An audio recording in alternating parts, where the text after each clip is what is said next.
빈수레가 요란하다고 합니다. 이게 그냥 우리가 그냥 이해하는 이치잖아요. 그러니까 빈수레는 고정되지 않은 이렇게 어떤 부품들의 어떤 이격 거리들 때문에, 노화 때문에 움직일 때마다 그 잡음을, 소리를 많이 내게 돼 있습니다.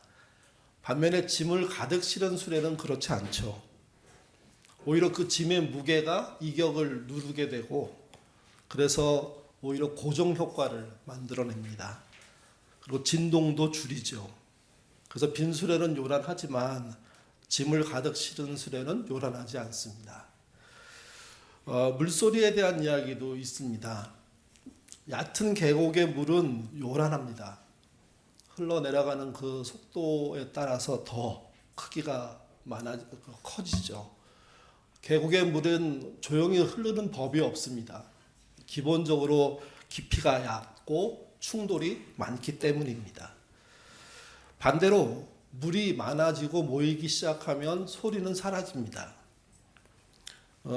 외부에서의 무슨 엄청난 데미지가 있지 않는 한 물은 어마어마한 양임에도 불구하고 소리 내지 않고 오히려 그 깊은 물 속에 다양한 고기를 포함한 생태계를 만들기 시작하는 거죠. 그래서 요란한 계곡보다 큰 강, 같은 내면을 가져야 한다 하는 이야기들을 하게 되는 겁니다. 두 비유는 모두 다 사람에게 적용할 때 의미가 있습니다.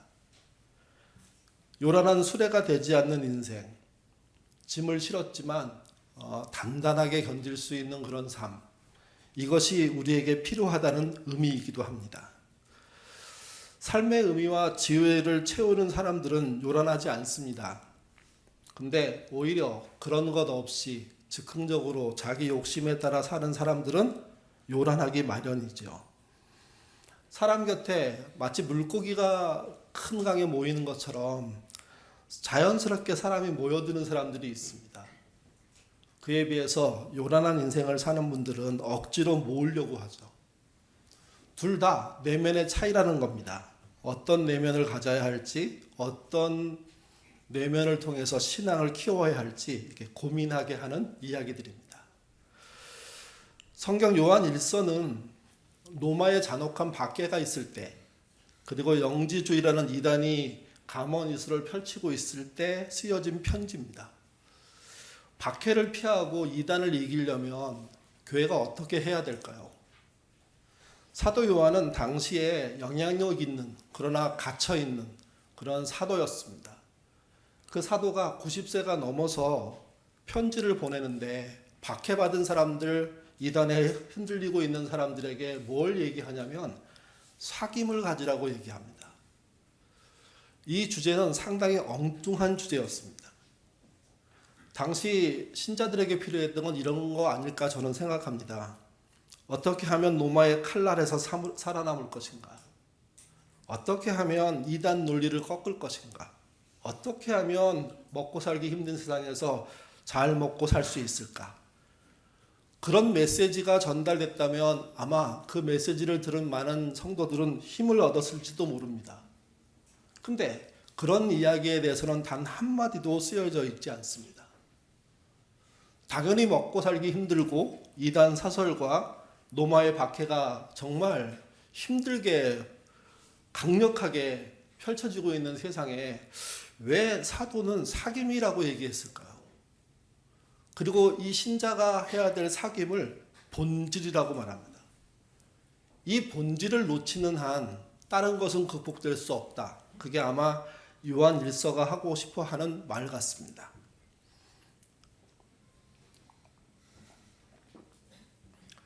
박해 시대의 사귐은요, 굉장히 조심스러운 일입니다. 믿음이 발각되면 한 명 발각되는 것으로 끝나지 않습니다. 발각된 그 사람은 고문을 당할 수밖에 없고 그 주변의 가족과 지인들은 또한 엮여 들어가서 고통을 당할 수밖에 없습니다. 그 고통 속에, 그 고문 속에 한마디라도 다른 믿음의 사람들에 대한 내용들이 드러나면 그 박해는 더 확장되기 시작하는 거죠. 그렇기 때문에 당시에 예수 믿고 예배 드리고 함께 공동체를 이룬다는 것은 목숨 건 행동이었습니다. 근데 내가 잡힌다. 나 때문에 동료와 교회가 파괴된다. 이런 뜻이거든요. 그렇기 때문에 이때 사귐은 피상적일 수밖에 없습니다. 모임을 기피할 수밖에 없습니다. 진심은 숨김이 마련입니다. 심지어 같이 모였던 식구들까지도 볼 수 없는 상황이 되는 거죠. 우리가 코로나를 겪으면서 우리의 의도와 상관없이 유튜브로 예배드려야 되는 이런 상황을 경험하지 않았습니까? 그때와 물론 박해는 다르긴 하지만 뭔가 할 수 있는 것을 사회적으로 제재받기 때문에 그것이 쉬운 게 하나도 없었습니다. 코로나 때도 그랬지만 아마 박해 때는 더 그랬을 겁니다. 위험하니 우리 거리를 두자. 예배 이번에는 생략하자. 진짜 사귐 안으로 들어간다고? 그건 말도 안 된다. 이렇게 뻔한 정답이 나올 수밖에 없는 세상을 향해서, 교회를 향해서 사도 요한은 박해보다 더 무서운 건 하나님과의 단절이다. 그러니 하나님과의 사귐으로 나와라 하고 초청하고 있는 겁니다. 이 사귐에 대한 이야기를 송구영신 때 짧게 말씀을 드렸습니다. 사귐의 시작을 이런 이유로 설명합니다. 요한 1서 1장 3절 말씀 같이 읽겠습니다. 우리가 보고 들은 바를 너희에게 전함은 너희로 우리와 사귐이 있게 하려 함이니 우리의 사귐은 아버지와 그의 아들 예수 그리스도 누림이라. 사귐을 짐이다, 과제다, 숙제다 해야 될 목표라고 설명하지 않고 누림이라고 설명하고 있습니다. 그러니까 기독교 신앙이 다른 종교와 다름은 신앙생활을 책무와 의무와 과제의 문제로 얘기하지 않고 누림, 특별히 하나님과의 사귐으로 얘기하고 있다는 겁니다. 3절이 말하는 우리가 보고 들은 바 너희에게 전함은 이 말은요, 1절의 말씀을 이어받는다고 말씀을 드렸습니다. 1절에 이렇게 말합니다. 우리가 들은 바요, 눈으로 본 바요, 자세히 보고 우리 손으로 만진 바라. 하나님의 아들인 예수님에 대해서 제자들과 또 제자의 지인들은 직접 하나님의 말씀을 들었습니다. 전해 들은 게 아닙니다. 살아계신 가르침을 직접 수신했습니다. 눈으로 본 바요는 단순한 목격이 아니라 역사적인 현장에 함께 있음으로 목격했습니다. 자세히 보았다는 이야기는 그 안에서 그냥 그 흘러가는 역사를 봤다는 뜻이 아니라 경이로움 속에서 관찰했고 묵상해서 내 것으로 만들었다는 뜻입니다. 손으로 만진 바라는 촉각을 활용했다는 정도의 의미가 아닙니다. 이것은 예수님이 도마와 대화할 때 쓰여졌던 말인데요. 내 손과 발을 만져보라 할 때 쓰인 단어입니다. 의심하실 여지 없이 물리적인 체험을 말합니다.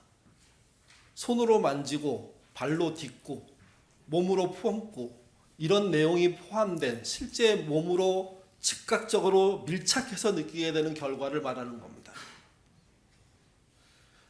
사도 요한이 말하는 교제, 사귐은요, 이 밀착된 관계를 통해서 이루어진다고 설명하고 있습니다. 다시 말씀드려서 기독교 신앙은 신이라는 분을 누가 정리해 놓은 그 이야기를 가지고 믿는 게 아니라는 겁니다. 당시 주후 90년경에는 예수님을 봤던 분들이, 예수님을 만났던 분들이, 예수님과 함께 토론했던 분들이, 대화하고 밥 먹고 또 많은 일들을 함께 경험했던 분들이 함께 하고 있었습니다. 박해를 받는 자들에게 그 사귐으로 돌아가자, 그 사귐을 회복하자, 그 사귐이 중요하다고 말하는 게 요한일서입니다. 요한일서에서의 하나님과의 사귐을 반대하는 표현이 뭐가 있을까? 이거를 좀 요한일서적인 표현 말고 우리 표현으로 좀 바꾼다면 저는 자수성가형 신앙이라고 생각합니다. 원래 자수성가는 좋은 말입니다.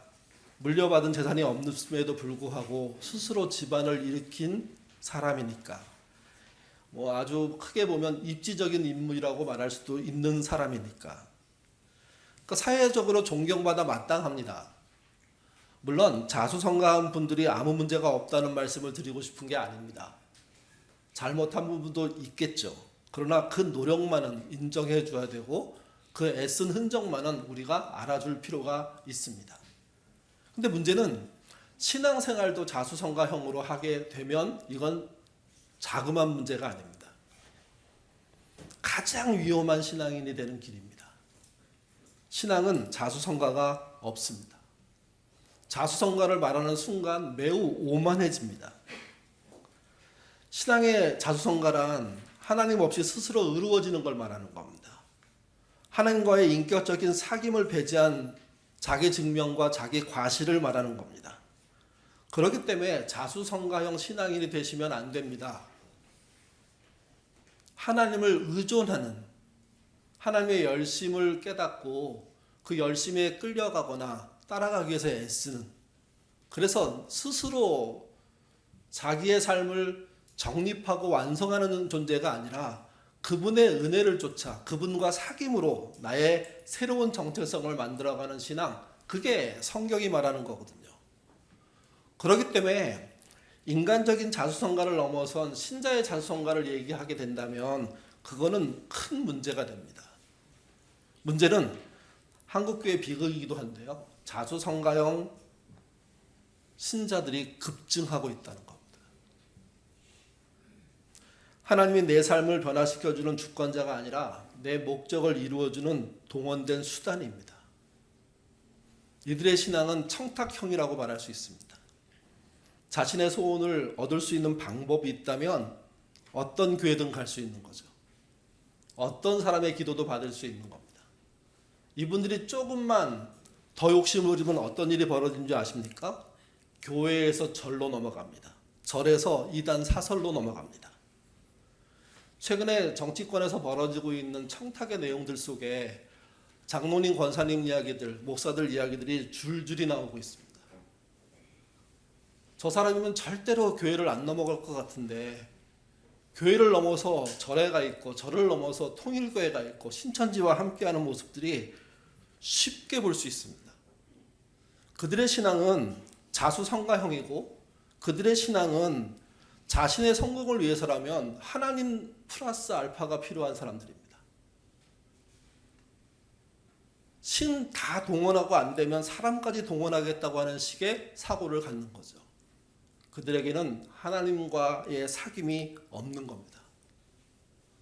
아마 그런 차원에서 박해시대 때 이단 사설이 넘쳐나고 먹고 살기 힘든 그 시절에 사도 요한은 너희의 중요한 문제를 다 알지만 우리 솔직하게 진지하게 딱 하나부터 시작하자. 그게 하나님과의 사귐이다. 그렇게 말하고 있는 겁니다. 사도 요한은 단호하게 선포합니다. 5절, 6절 말씀 같이 읽겠습니다. 우리가 그에게서 듣고 너희에게 전하는 소식은 이것이니 곧 하나님은 빛이시라. 그에게는 어두움이 조금도 없지. 만일 우리가 하나님과 사귐이 있다고 어둠에서 행하면 거짓말을 하고 진리를 행하지 아니합니다. 5절은 하나님은 순전한 빛이시기 때문에 어두움을 수용할 수 없다. 흔적조차 용납할 수 없다라고 말합니다. 6절은 그럼에도 불구하고 어둠에서 행하면 이라는 말입니다. 이때 어둠에서 행했을 때 벌어지는 일은 이렇습니다. 어둠에 처음 들어간 사람이 있다고 생각해 보십시오. 자주 걸리고 자주 넘어지게 됩니다. 죄의 어두움도 똑같습니다. 처음부터 죄에 완벽하게 적응해서 능수능란하게 활동할 수 있는 사람은 없습니다. 특별히 신자라면 더 그렇습니다. 가서 들어가 넘어집니다. 넘어지는 건 너무도 당연한 일입니다. 경고이고 더 이상 가면 안 됩니다. 일어서지 않고 돌아 나올 수 있도록 길을 찾아야 됩니다. 근데 어둠에 들어간 사람이 넘어졌는데 다시 일어나서 또 어둠으로 또 들어가면 그 일이 반복되면 그게 6절이 말하는 어둠에 행한다는 뜻입니다. 교회가 무너지는 것은 그 어둠으로 들어가는 교우들이 많기 때문인 거죠. 목사 한 명이 잘못했는데 교회가 무너진다. 그러면 목사의 힘이 세다는 뜻도 있고 그 교회 식구들이 하나님을 믿었을까 의문을 던질 수 있는 여지도 생깁니다. 왜 그러냐 하면 하나님을 온전히 믿고 어두움에서 행함에서 나올 수 있는 믿음의 소유자들이 많이 있다면 목사 하나가 사고 친다고 교회가 망가지지 않습니다. 오히려 목사를 권면하고 정신 차리게 만들고 돌아오도록 이끄는 역할을 교회가 하게 됩니다. 왜? 교인들이 어두움에서 행하고 있지 않기 때문입니다. 문제는 그 어두움 속에 교인들이 너무 익숙해서 자주 넘어지지 않고 활개치고 다니고 있다는 겁니다. 한국교회가 그런 모습이 아닐까 하는 걱정을 하게 되는 것은 저만의 생각은 아닐 겁니다. 너무도 교회가 어둠에 익숙합니다. 아니 오히려 어둠의 길을 세세하게 알고 있습니다. 그리고 그 일을 수십 년 동안 해왔기 때문에 그게 마치 하나님의 길인 것처럼 권력인 것처럼 말하기까지 하고 있습니다. 하나님과 사귐은 어떤 일이 많이 벌어질까요? 7절 말씀 같이 읽겠습니다. 그가 빛 가운데 계신 것 같이 우리도 빛 가운데 행하면 우리가 서로 사귐이 있고 그 피가 우리를 모든 죄에서 깨끗하게 하신다. 그분과의 사귐을 빛이라고 표현했습니다. 빛 앞에 서는 거라고요. 하나님의 열심이란 말이 있습니다. 하나님이 한 번 열심을 내시는 게 아니라 처음부터 끝까지 집요하게 반복적으로 무한대의 열심을 부리시는 분이라는 뜻이에요. 포기하지 않고 열심을 내서 결국은 구원해낸다는 그런 의미로서 하나님의 열심이란 말을 씁니다. 빛은 그분의 열심을 말합니다. 그 빛이 비춰지면 즉각적으로 빛 안에서 빛된 삶을 살 수 있을 것 같지만 여러분 그렇지 않습니다. 그건 빛을 비침을 당해보지 못한 사람들이 하는 상상입니다. 그분의 빛은 우리를 노출시킵니다. 우리를 노출시킨다는 뜻은 우리의 죄가 드러난다는 뜻입니다. 그분이 빛으로 우리를 비추시면 우리의 죄가 드러나서 우리는 그분께 가까이 갈 방법을 찾지 못합니다. 절망합니다. 그때 하나님의 열심이 또 작동돼서 그 노출된 죄를 회개하고 나올 수 있도록 이끌어 주십니다. 7절은 그게 생략되어 있습니다. 무조건 그분이 말씀을 주시면 은혜를 받는다고요? 그건 농담입니다. 잘못된 말입니다. 그분이 내게 마음에 빛을 비춰주시면 내가 빛의 사람이 된다고요? 그렇지 않습니다. 의외의 일을 만납니다. 마치 엑스레이를 찍었을 때 내 뼈와 내 몸 안에 있는 내가 보지 못하는 것을 보게 되는 것처럼 MRI를 찍었을 때 내 신체의 단층들이 하나씩 다 찍혀가지고 나라는 존재를 내가 들여다보면서 낯섦을 느끼는 것처럼 실제 하나님의 빛을 우리에게 비춰주시면 우리는 우리의 본색을 알게 되고 내 죄가 노출됨을 느끼게 되며 그리고 그것 때문에 하나님 앞에서 두렵고 떨림의 자루로 쪼그라들 수밖에 없습니다. 그 무서움의 시간, 그 고통의 시간, 그것이 지나가야 그 노출로 인한 죄의 문제가 해결되고 회복되어야 그 다음에 사귐으로 가는 겁니다. 무조건 설교를 들으면 아멘 하면 나는 하나님의 뜻을 따르고 있다고 생각하건 착각한 겁니다. 사귐에 들어오기 위한 어떤 마중물과 같은 일을 하고 있는 건데 우리는 늘 마중물에서 끝납니다. 내 죄를 넘어서 그분과의 깊은 사귐으로 들어가고 그 사귐을 통해서 내가 해야 될 일 쪽으로 가지 않는 그게 문제라는 거죠. 정의인 줄 알았는데 나의 외침이 정말 사리사욕일 때가 얼마나 많습니까?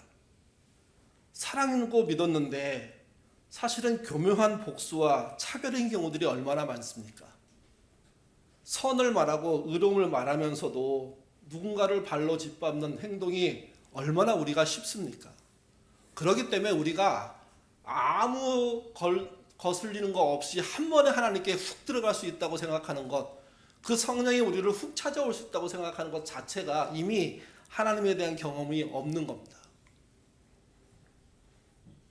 성령의 임재는 살떨리는 무서움입니다. 서른팔을 걷는 것처럼 쩍쩍 갈라지는 내 죄의 무게를 느끼는 시간입니다. 하나님의 역사는 그 무서운 과정들이 지나가고 난 후에, 그래서 내 죄가 내 입을 통해서 토설되고 난 후에 자복의 정도가 아니라 회개하며 다시는 그런 일을 하지 않겠다는 내 마음의 각오가 선 후에 그 다음부터 시작되는 관계가 그 사귐의 진짜 내용입니다. 항상 성도들의 사귐이 마중물에 멈춰 있고 안으로 들어가지 않고 모르는 상태에서 마중물만 누적되는 상태의 신앙이 되니까 진짜 그분과의 사귐이 얼마나 중요한지를 모르는 거죠. 알려고도 하지 않고요. 그런 사귐은 필요 없다고 얘기하는 사람들도 한둘이 아니게 된 겁니다. 그래서 여러분, 빛으로 다가오시는 하나님의 열심 그 직후에는 성도들이 당하게 되는 거룩한 통증이 있습니다. 나를 바라보는 그 아픔이 있습니다. 그래서 다시 세워지면 그래서 다른 사람을 향해서 뭘 할 말이 없는 겁니다. 내 잘못이 무너지고 내 것이 다시 세워지는 은혜를 경험한 자가 어떻게 은혜를 받고 나와서 동시에 나와서 다른 사람을 향해서 공격을 시작할 수 있습니까? 은혜를 입었는데. 그래서 성경에서 그런 비유가 있지 않습니까? 큰 빚을 진 자가 작은 빚을 진 자를 학대하니까 주인이 그 작은 빚을 지는 자를 학대하는 그 큰 빚 지는 자를 가만히 두지 않죠. 왜? 너의 받은 용서가 큰데 왜 너는 네가 용서받은 것에 비해서는 작은 건데도 불구하고 이렇게까지 하냐 하고 주님이 따지십니다. 자수성가형 교인, 자수성가형 종교는 그래서 너무너무 위험합니다. 사도 요한은 자수성가형 종교인들에게 경고성 권면 하나를 남깁니다. 8절부터 10절입니다. 같이 읽겠습니다. 만일 우리가 죄가 없다 하면 스스로 속이고 또 진리가 우리 속에 있지 아니할 것이요 만일 우리가 우리 죄를 자백하면 그는 미쁘시고 의로우사 우리의 죄를 사하시며 우리를 모든 불의에서 깨끗하게 하실 것이요 만일 우리가 죄 범죄하지 아니하였다고 하면 하나님을 거짓말하는 이로 만드는 것이니 또한 그의 말씀이 우리 속에 있지 아니하리라. 요한 1서는 만일 뭐뭐하면이라는 이 가정법이 6번 나옵니다. 그리고 8절부터 10절에 3번 나옵니다. 그러니까 전체가 10절인데 그 중에 3절, 끝에 3절이 가장 많이 가정법을 사용하면서 무엇을 사귐으로 해야 될지를 얘기합니다. 8절과 10절은 부정적인 얘기를 합니다. 8절은 이렇게 말합니다. 만일 우리가 죄가 없다고 하면 답은 이렇습니다. 스스로 속이는 거다. 10절에 만일 우리가 범죄하지 아니했다고 하면 답은 하나님을 거짓말쟁이로 만드는 거다. 그러니 그렇게 하지 마라. 그런 사귐 같은 거 하지 말라고 권면하는 겁니다. 어둠 속에 늘 행하고 걸려 넘어지지도 않고 능수능란하게 다니면서 나는 죄가 없다. 그때는 다 그랬다. 나보다 악한 놈이 더 많다. 너라도 별 수 없을 거라고 얘기하는 논리는 하나님이 원하시는 논리가 아닙니다. 그 죄에 대한 회개를 하나님이 요구하시는 겁니다. 그래서 그 회개가 개인적인 아픔이지만 나중엔 거룩한 통증으로 남기를 하나님이 바라시는 겁니다. 구절은 긍정적으로 말합니다. 요한 1서에서 가장 1장에서 가장 중요한 건 저는 9절이라고 생각하는데요. 9절은 이렇게 말합니다. 만일 우리가 죄를 자백하면 하나님은 미쁘시고 의로우사 우리의 죄를 사하시며 우리를 모든 불의에서 깨끗게 하신다고 약속하십니다. 그 사기만으로 들어오라고 고난의 시대, 박해의 시대, 이단 사설이 횡행하는 시대, 먹고 살기 힘든 시대를 살아가고 있는 초기 기독교인들에게 사도 요한이 권면하는 겁니다.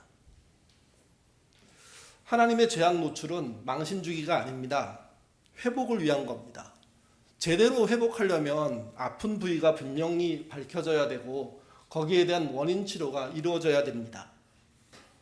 고해성사라는 것도요, 그런 이유에서 천주교가 이게 만들게 된 방법이죠.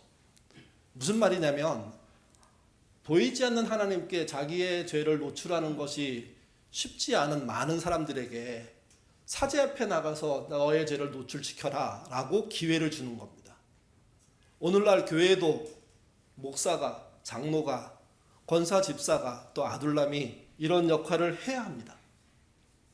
하나님이 손에 잡히지 않아서 고민하는 분들에게 믿음의 사람을 앞에 놓고 또는 믿음의 공동체 앞에서 또는 다른 여러 가지 비밀스러운 방법으로 죄를 고백하고 그래서 거룩한 통증을 느끼고 그쪽으로 가지 않겠다는 그런 다짐을 하는 것, 그게 사귐을 하는 거라는 겁니다. 오늘날 아둘람의 사귐이 정말 서로의 죄를 고백하며 기도해 주는 관계이십니까?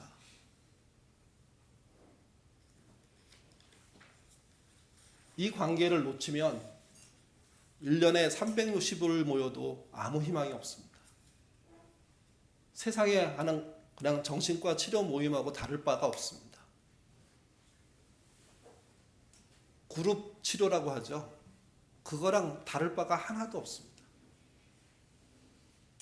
아둘람은 그룹 치료를 넘어서는 거룩함의 임재를 경험하는 것이고 빛으로 찾아오신 하나님의 빛을 눈여겨보게 되는 것입니다. 그리고 그 빛 앞에 노출된 내 죄를 이야기하는 것이고 그 이야기를 하나님이 용서하신다는 사실을 누가 알려주냐? 아둘람의 식구들이 그 손을 붙잡고 배신하지 않고 소문 퍼뜨리지 않고 함께 보듬어서 이기는 겁니다. 그렇게 노력하는 아둘람이 결국은 사귐이 있는 아둘람이 되는 거죠. 여러분의 아둘람이 2026년 한 해 정말 사귐이 있었으면 좋겠습니다.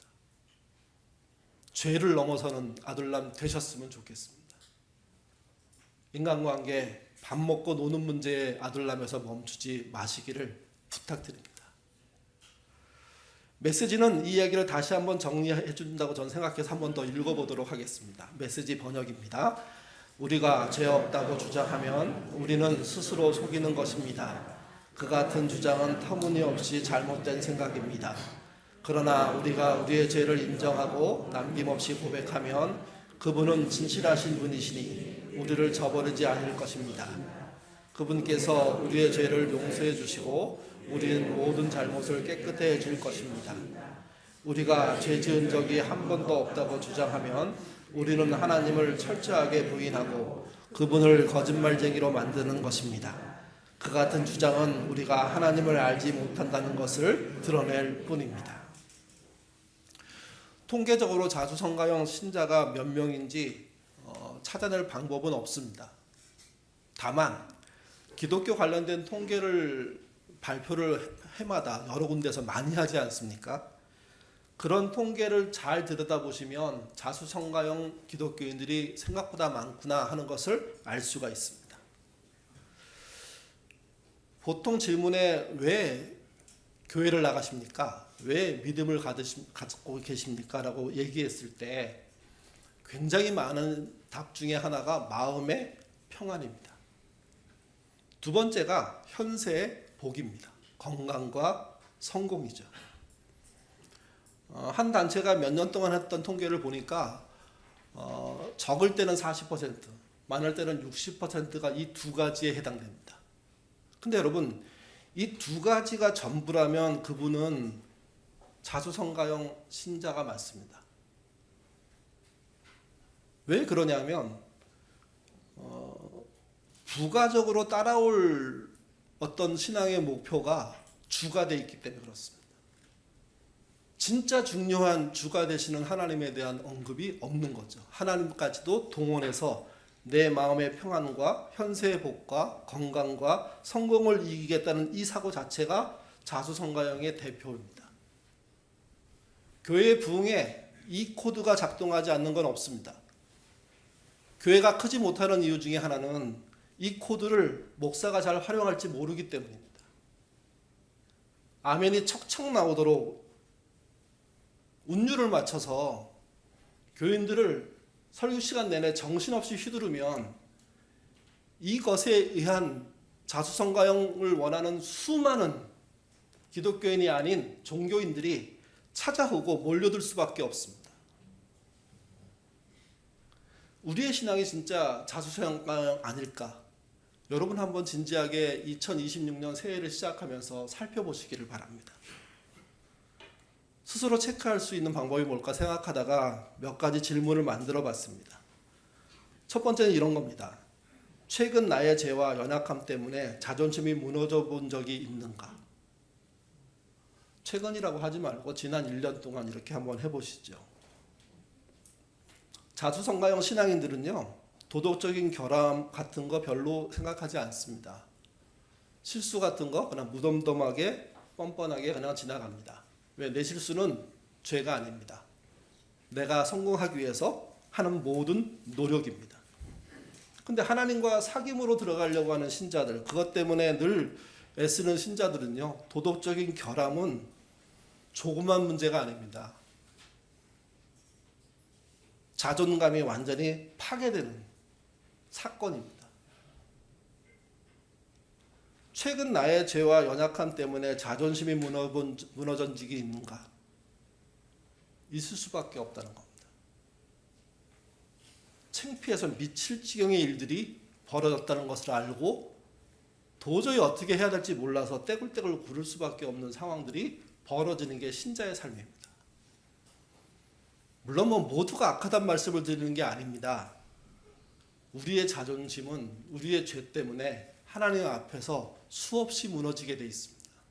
근데 그런 일이 없었다. 두 번째는 나의 기도 응답은 나의 정성 때문이라고 믿는다. 여러분의 기도 응답은 여러분의 정성 때문입니까? 아니요, 저는 정성도 있다고 생각합니다. 다만 인과응보적인 신앙에 익숙해서는 안 된다고 생각합니다. 이때 정성이란 내가 할 수 있는 도리를 다하는, 내가 포기하지 않고 기도하려고 애쓰는 그 노력과 수고는, 그거는 막아서는 안 됩니다. 근데 내가 헌금을 많이 했기 때문에, 내가 건물을 세웠기 때문에, 내가 뭘 했기 때문에 하나님이 나를 크게 쓰신다고 생각하는 건 착각 중에 착각입니다. 하나님은 정성이 부족한 자에게도 역사하십니다. 죄인에게도 역사하십니다. 의롭지 못하고 방황하고 있는 자에게도 기회를 주시고 그의 마음의 문을 열어서 함께 가자고 손 내미시는 분이 그분입니다. 오른뺨을 때리는 자에게 왼뺨을 내놓으라고 말씀하지 않았습니까? 하나님의 능력과 권능은 늘 함께 가기 위한 모든 수를 쓰시는 분이신데, 내 정성 때문에 하나님이 역사하셨다? 그건 아니죠. 세 번째는 다른 지체의 허물을 보았을 때 긍휼보다 분노와 우월감이 먼저 드는가 하는 질문도 필요합니다. 우리는 사람이기 때문에 우월감이 들 수 있습니다. 분노가 생길 수 있습니다. 근데 우리가 오랫동안 분노하고 또 우월감에 빠졌다가 어느 순간 긍휼의 마음도 생기지 않으십니까? 안 됐다. 내가 미안하네. 몰랐네. 그렇게 가셔야 됩니다. 완벽하지 않기 때문에 우월의식을 안 가질 수 없습니다. 내가 좀 나아 보일 때는. 완벽하지 않기 때문에 어떤 사건에서 분노할 수 있습니다. 왜? 분노의 요인이 있기 때문에. 근데 그게 결국 끝까지 원수 맺는 일로 가는 것 아니라는 거죠. 원수 피할 길로 가야 되고, 그리고 결국은 그 사람도 그렇구나. 나는 더한데, 나는 끝맺음이 필요한 게, 그게 신앙입니다. 자수성가형으로 안 가고 하나님 앞에 하나님과 사귐으로 벌어지는 일들이란 말입니다. 네 번째는 공동체 안에서 나의 부족함이나 실패를 정직하게 인정하고 시인할 수 있는지, 공유란 표현이 좀 그렇지만 시인할 수 있는지, 이거 필요합니다. 자수성가형의 사람들은요, 약점을 보이는 걸 패배라고 생각합니다. 실패를 인정하는 건 죽어도 안 되는 일입니다. 절대로 잘못은 없습니다. 패함은 없습니다. 그러나 신자는 수시로 죽습니다. 수시로 패합니다. 스스로 물러납니다. 스스로 나는 죄인입니다 라고 약점과 악함과 약함을 고백하는 게 우리 신앙이라는 거죠. 마지막 다섯 번째는 만약 오늘 나의 모든 소유와 성취가 사라져도 예수님 한 분이면 충분한가? 충분하셔야 됩니다. 여러분이 예수님 믿고 부자 되시고 성공하시는 거 저는 나쁜 일이라고 생각하지 않습니다. 근데 그 부와 그 성공이 전부라면 자기 증명하는 성도일 수밖에 없는 것이고, 그분은 예수님이 사라져도 사실 뿐입니다. 예수님이 사라지셔도 살만한 이유와 근거를 갖고 있는 분에게 천국이 왜 필요합니까? 천국 못 가는 이유는 그들이 예수님을 평상시에 필요 없이 하고 살았기 때문입니다. 주님 한 분만이면 충분하다고 고백하는 저와 여러분 되시기를 부탁드립니다. 사랑하는 성도 여러분, 그래서 우리는 스스로 정직하게 물어봐야 됩니다. 내가 진짜 하나님과 사귐이 있는 사람인지, 아니면 종교의 옷을 입은 자수성가를 꿈꾸는 자인지. 하나님과 사귐은 매끄러운 이론이 아닙니다. 거칠거칠합니다. 수시로 걸려 넘어뜨리실 겁니다. 사리사욕이 발견될 때, 복수심이 발견될 때, 차별의 마음이 적나라하게 노출될 때 하나님은 덮어주지 않으십니다. 드러내게 하시죠. 노출시키시죠. 그리고 그 길로 다시 가지 않도록 열심을 부리십니다. 그때 우리는 신나가지고 춤추면서 가지 못합니다.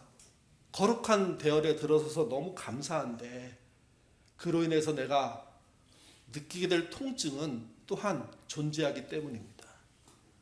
하나님과의 사귐은 결국은 통증이 없는 정말 놀라운 상태로 가는 길이지만, 과정은 생각보다 많은 통증과 아픔들을, 오해들을, 누명들을 뒤집어 쓸 수 있는 길이라는 사실을 놓치지 마십시오. 그 뒤집어 쓰는 누명 때문에 그분의 사귐을 포기하는 것이 오늘날의 신자라면, 그 신자는 고난을 이길 수도 없고 이단 사설을 이길 방법도 없습니다.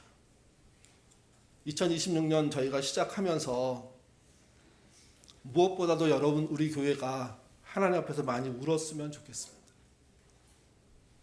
자기 자신을 놓고도 우시고, 부부와 가족을 놓고도 우시고, 특별히 자녀를 놓고 그들이 살 세상을 놓고 많이 울어주십시오.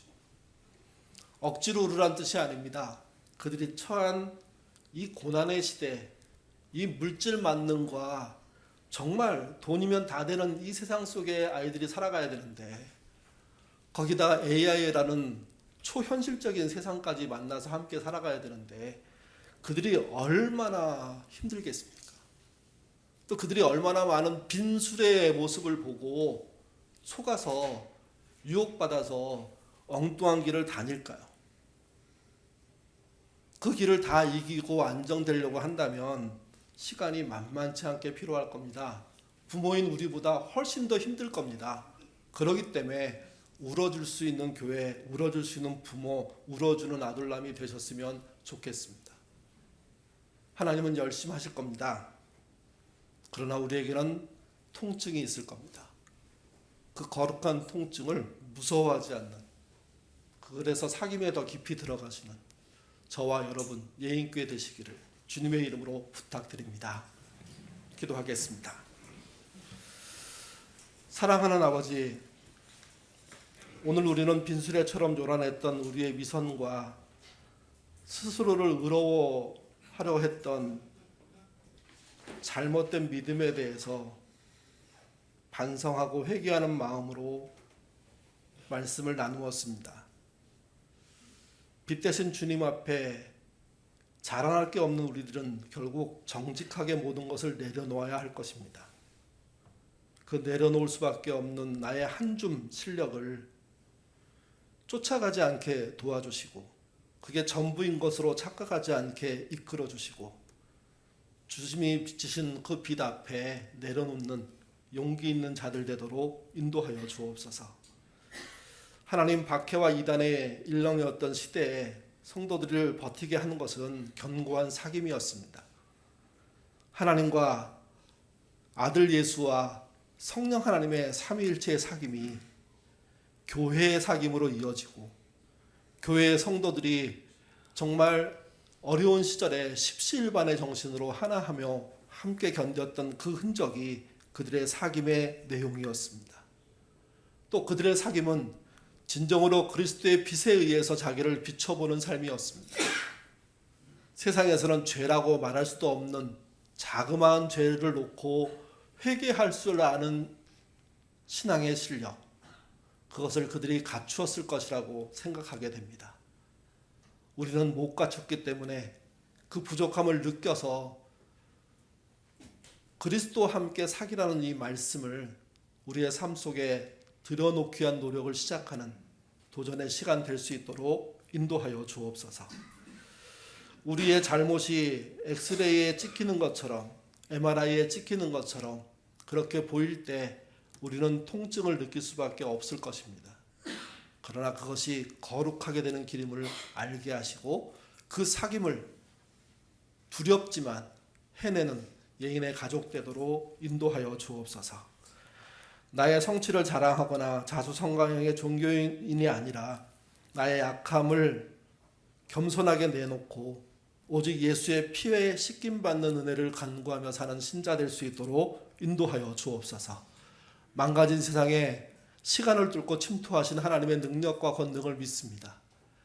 그 아들을 보내신 능력이 또한 우리를 이 세상으로부터 해방하게 되는 것까지 가게 할 것인데 그 해방의 길에 믿음으로 동참하는 예인의 가족 되도록 인도하여 주옵소서. 나라를 위해서 많이 울게 하옵소서.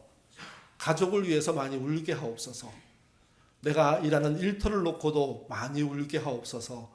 아둘람의 식구들을 놓고도 함께 울어주는 그런 공동체 만들도록 주님 인도하여 주옵소서. 마지막으로 기도합니다.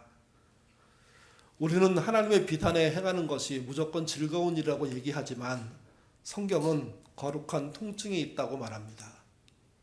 그 통증 때문에 정말 그 기쁨의 일들을 맞이하지 못하는 어리석음 범하지 않게 하시고 통증을 이겨내고 통증 너머에 있는 하나님의 위로와 사랑을 받게 되는 그런 예인의 모든 식구들 되도록 그런 한 해 되도록 인도하여 주옵소서.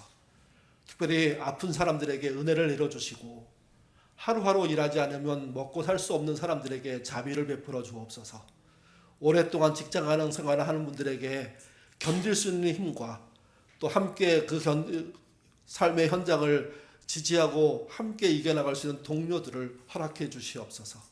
아둘람마다 정말 빛의 사귐이 있는 역사가 있는 곳이 되게 도와주셔서 인간적인 놀이와 배부름과 즐거움과 행복한 웃음들이 충만해야 되겠지만 그러나 하나님의 열심을 보는 자리, 그 열심을 통해서 거룩한 통증을 느끼고 그 통증을 함께 견디는 자리, 그런 아들람 될 수 있도록 인도하여 주옵소서.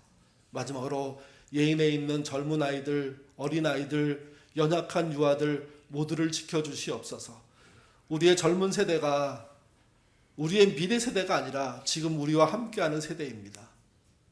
그들에게 합당한 관심과 그들을 챙기는 노력과 수고를 교회가 할 줄 알게 도와주시고 그 수고로 교회가 건강해진다는 사실을 알고 그들을 더 소중히 여기는, 그들을 부여 일을 시키려고 하는 그런 교회가 아니라 그들과 함께 건강한 공동체를 꾸리는, 그래서 하나님과의 사귐을 가르쳐주는 교회 될 수 있도록 도와주옵소서. 특별히 기도합니다. 외로움을 느끼는 분들에게 함께 해주시고 그들의 손을 붙잡는 교회 될 수 있도록 인도하여 주옵소서. 감사하며 예수님 이름으로 기도드립니다. 아멘.